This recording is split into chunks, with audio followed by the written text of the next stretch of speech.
Hello everyone, welcome to my YouTube channel team Aman Chawla. 22 जनवरी को हमारे प्रधानमंत्री जी राम मंदिर का प्राण प्रतिष्ठा समारोह या राम मंदिर की ओपनिंग फॉर्मली सबके लिए, सभी पूरे देशवासियों के लिए होने वाली है। इसके लिए हमारे सभी व्यूअर्स को, हमारे पूरे टीम अमन चावला परिवार को ढेर सारी बधाई और शुभकामनाएं। अब राम मंदिर के द्वार खुलते ही हमारे एंगल से, अगर मैं रियल एस्टेट एंगल से बात करूं तो बहुत सारे इन्वेस्टमेंट के द्वार भी खुल जाएंगे। तो इसमें अयोध्या और लखनऊ या अयोध्या से लखनऊ की कनेक्टिंग रोड्स, उस पर रियल एस्टेट की कौन सी ऐसी अपॉर्चुनिटीज़ बनती हैं, ये समझना हमारे लिए ज़रूरी है।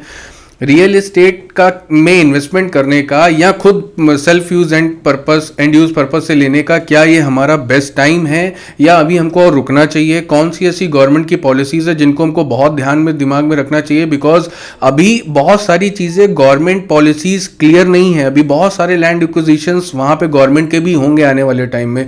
तो इन सभी चीज़ों को समझते हैं और बेसिकली हम बात करते हैं इन्वेस्टमेंट के एंगल से, क्योंकि पिछले कई दिनों में हमको यूट्यूब पे हमारे सब्सक्राइबर्स ने, व्यूअर्स ने हमारे को क्वेरी रेज करी थी।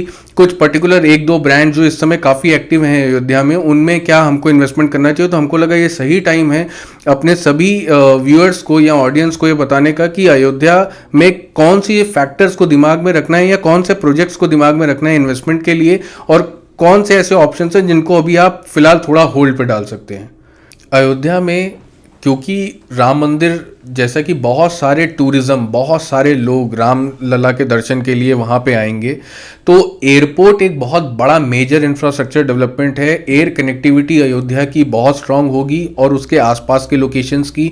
आने वाले टाइम में हेलीकॉप्टर सर्विस भी स्टार्ट होगी from to and fro, Varanasi से, गोरखपुर से, लखनऊ से। तो एयर कनेक्टिविटी बहुत स्ट्रांग होगी आने वाले टाइम में। टूरिस्ट बहुत ज़्यादा आएंगे क्योंकि ये एक ऐसा एपी सेंटर होगा जहाँ से पूरे विश्व से लोग आएंगे, यहाँ पे टूरिस्ट आने वाले हैं। तो यहाँ पे हमको केयरफुल होने की ज़रूरत है। मेरे समझ से हमको थोड़ा सा कैलकुलेशंस और थोड़ा सा आरओआई और अपने इन्वेस्टमेंट एंगल को समझने की ज़रूरत है। मुझे लगता है जिस जगह पे बहुत ज़्यादा टूरिस्ट आने वाले हैं आने वाले समय में, स्टार्टिंग फ्रॉम 22 जनवरी, वहाँ पे कमर्शियल इन्वेस्टमेंट जो रिटर्न बनाएगा या जो रेंटल्स बनाएगा, वो अभी मुझे नहीं लगता रेजिडेंशियल इन्वेस्टमेंट या रेजिडेंशियल प्लॉट्स वो रिटर्न बना के हमको देंगे। अगर मैं विद इन अयोध्या बात करूं, बहुत सारे लैंड लॉज ऐसे हैं जो अभी अलग हैं कंपेयर टू बाकी अदर सिटीज, जैसे लखनऊ, जैसे गोरखपुर। अभी रजिस्ट्रीज वहां की गवर्नमेंट ने बंद कर रखी हैं, तो हमको लीजिंग के ही ऑप्शंस मिलेंगे। अगर मैं पर्टिकुलरली विद इन अयोध्या बात करूं, अयोध्या से अगर हम 5-7 किलोमीटर की पेरिफेरी में बाहर जाएंगे तो हमको रजिस्ट्रीज के ऑप्शन, ऐसे लैंड के ऑप्शंस मिलेंगे जिसमें हमारे नाम पे फ्री होल्ड रजिस्ट्री हो सकती है।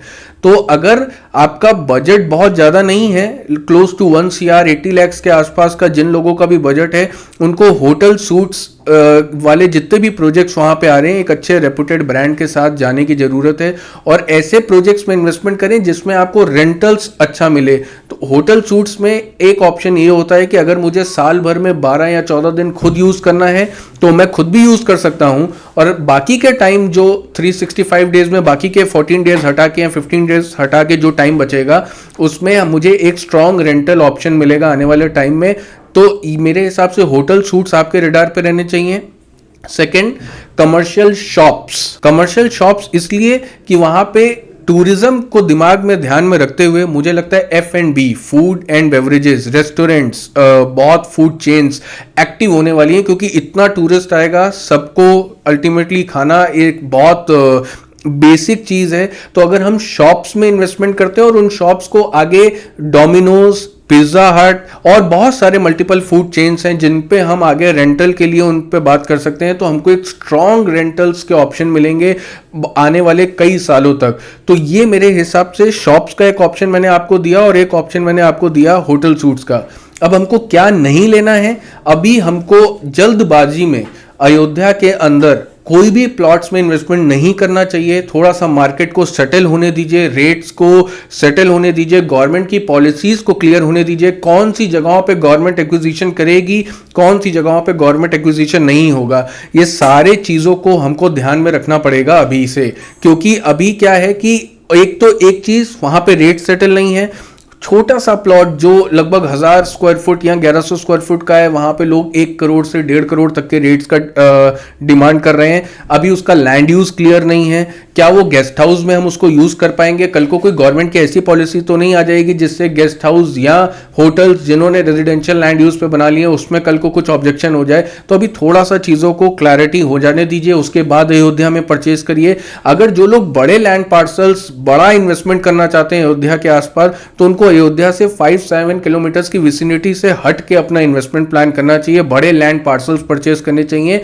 और आने वाले टाइम में होटल या हॉस्पिटैलिटी सेक्टर में आप रियल एस्टेट एंगल को एक्सप्लोर कर सकते हैं। अयोध्या के इस डेवलपमेंट से डेफिनेटली 2 सिटीज लखनऊ और गोरखपुर को भी काफ़ी फ़ायदा मिलने वाला है in terms of real estate. लेकिन ये डायरेक्टली जो फ़ायदा है ये प्लॉटेड डेवलपमेंट को ज़्यादा मिलेगा, लैंड प्राइसेस ऊपर जाएंगे, इंफ्रास्ट्रक्चर अच्छा बूम होगा, बहुत सारे लोग आएंगे तो होटल ऑक्यूपेंसी बढ़ेगी। तो डेफिनेटली इन टर्म्स में बहुत ज़्यादा फ़ायदा लखनऊ और गोरखपुर को मिलेगा। लेकिन एट द सेम टाइम ये सोचना कि अपार्टमेंट्स खरीद लेते हैं और अपार्टमेंट के प्राइस बढ़ जाएंगे या अयोध्या से अपार्टमेंट के प्राइजेस का कुछ भी लेना देना होगा, तो मुझे लगता है रेंटल पॉइंट ऑफ व्यू से अगर स्ट्रैटेजिक लोकेशन जैसे बाराबंकी के आसपास के कुछ फ्लैट्स हैं या अयोध्या रोड या फैजाबाद रोड पे जो कुछ फ्लैट्स हैं, हो सकता है उसमें थोड़ा बहुत मार्जिनल इंक्रीज आए इन टर्म्स ऑफ रेंटल या ऑक्यूपेंसी। लेकिन बहुत बड़ा एक मैक्रो लेवल पे लखनऊ या गोरखपुर का अपार्टमेंट्स के लिए अयोध्या से कहीं भी लिंक नहीं है। मैं फिर से रिपीट कर रहा हूं कि अयोध्या में जो लोग भी इन्वेस्टमेंट प्लान कर रहे हैं या अयोध्या के आसपास जो लोग भी इन्वेस्टमेंट प्लान कर रहे हैं, उनको अभी फिलहाल थोड़ा सा होल्ड करना चाहिए। गवर्नमेंट की पॉलिसीज क्लियर हो जाएं, फैजाबाद डेवलपमेंट अथॉरिटी की चीज़ें कुछ क्लियर हो जाए, एक लेआउट प्लान आ जाए, गवर्नमेंट एक्विजिशंस कहाँ पे होंगे ये चीज़ें क्लियर हो जाएं, नए बिल्डर्स, अच्छे रेपुटेड बिल्डर्स, लोकल बिल्डर्स भी वहाँ पे एक्टिव हो जाएं। क्योंकि अगर श्री अमिताभ बच्चन जी ने कुछ वहाँ पे इन्वेस्टमेंट किया है, उनका वेल्थ अलग है, उनका आइडिया ऑफ परचेज कुछ और हो सकता है। ब्लाइंडली किसी को भी फॉलो करना गलत है, मुझको भी फॉलो करना गलत है। सारी चीज़ों को समझें, उसके बाद ही अपना इन्वेस्टमेंट अयोध्या में प्लान करें। उम्मीद कर रहा हूं कि ये वीडियो से आपको एक अच्छा इंसाइट मिला होगा। हम ट्रांसपेरेंट और ऑनेस्ट ओपिनियन आपके बीच में लेकर के आते हैं। जो लोग भी अयोध्या रियल एस्टेट को एग्रेसिवली कवर कर रहे हैं, इन्वेस्टमेंट प्लान कर रहे हैं और कन्फ्यूजन्स हैं, आप हमारे Instagram page team Aman Chawla को भी फॉलो करके वहाँ अपनी क्वेरी ड्रॉप कर सकते हैं। हमारा YouTube channel team Aman Chawla, यहाँ पे भी अपनी क्वेरी कमेंट सेक्शन पर ड्रॉप कर सकते हैं, या जो नंबर नीचे डिस्प्ले पे आ रहा है उस नंबर पे आप डायरेक्टली हम पे कॉल करके या व्हाट्सएप के थ्रू हमसे आप डायरेक्टली कनेक्ट कर सकते हैं। और आपका जो इन्वेस्टमेंट है वो फ्रूटफुल रहे, हम आपके बीच में ट्रांसपेरेंट और ऑनेस्ट ओपिनियन लेकर के आते हैं, उससे आपके इन्वेस्टमेंट के आपको रिटर्न्स अच्छे बने और आपका पैसा ना फंसे, यही हमारा उद्देश्य है इस चैनल पे।